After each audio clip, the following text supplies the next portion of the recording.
the final goal is to eradicate humanity as we know it.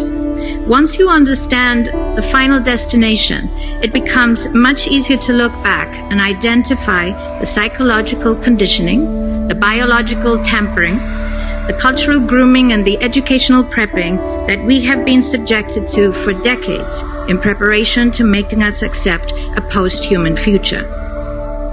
It takes a lot of physical and psychological abuse to get an intelligent species like ours to agree to its own extinction.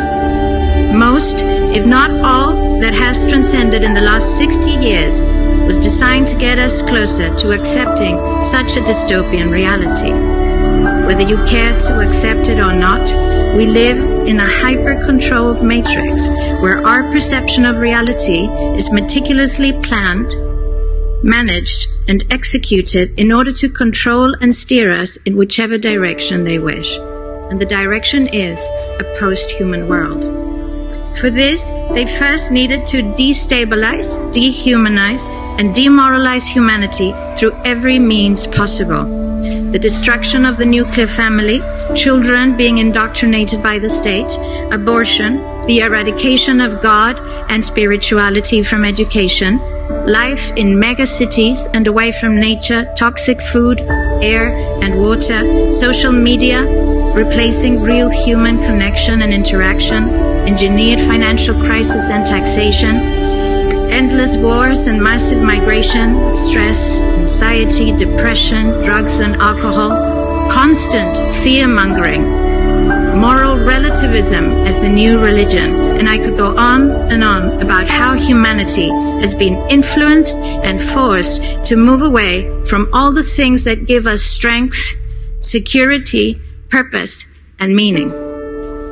A weak, immoral, disconnected, ignorant, and unhealthy population is an easy target for the next stage, the creation of an entire generation of androgynous beings. Masculinity is under attack psychologically, culturally, and biologically. Women are being replaced in sports, entertainment, and politics by men pretending to be women. And children are being indoctrinated at school to think that gender is a choice. The transgender movement is not a grassroots movement. It comes from the top. It has nothing to do with people's freedom of expression, sexuality, or civil rights. It's an evil psyop with a clear agenda to get us closer to transhumanism by making us question the most fundamental notion of human identity, our gender.